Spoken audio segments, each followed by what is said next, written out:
bring the basmati rice to a boil for approximately 10 to 12 minutes.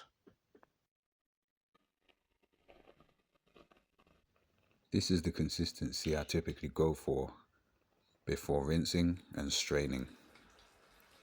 Slosh it around in the water to remove the excess starch. Drain the rice into a colander or a sieve, depending on your preferred terminology.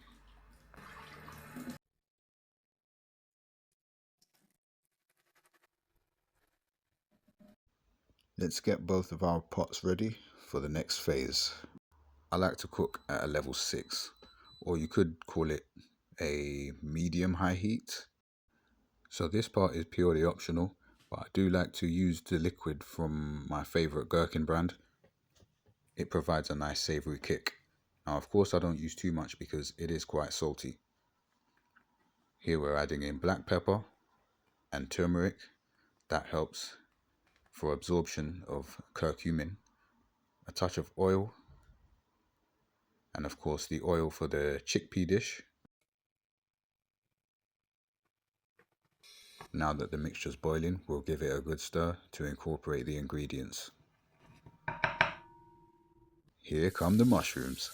Stir for 30 seconds or so before placing on the lid and letting it steam for another 30 seconds. In goes the basmati rice, which we'll gently flake with a fork to spread everything out and allow it to cook equally. On goes the lid for a 5 to 10 minute steam. Speaking of which, we're back to the mushrooms, which have shrunk considerably. In goes the rest of the mixed vegetables, consisting of cherry tomatoes, pak choy, and spring onions, or green onions, or scallions, if you prefer. Add salt to taste. Fish seasoning provides that extra savoury kick, and don't worry, it's just herbs and spices, so fully vegan friendly.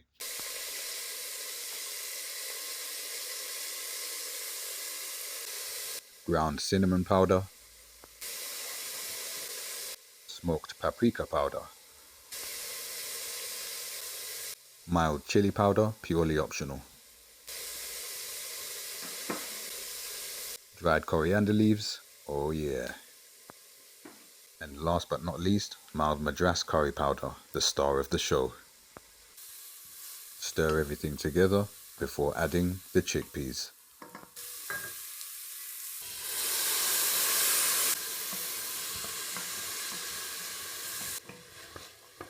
I like to bring the temperature down incrementally as I cook.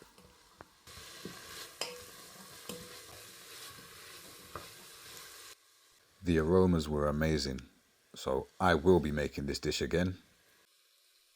I'm adding a drizzle of water to prevent burning, as well as achieve a good simmer.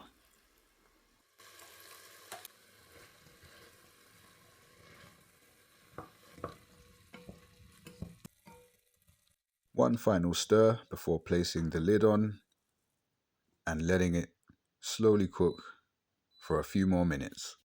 Let's check in on our rice. This is my favorite part.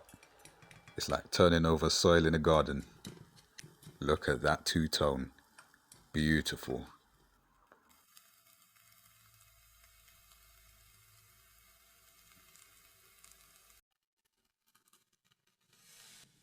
Same as before, just add in a drizzle of water to prevent burning before I put the lid on and let it steam for a few more minutes.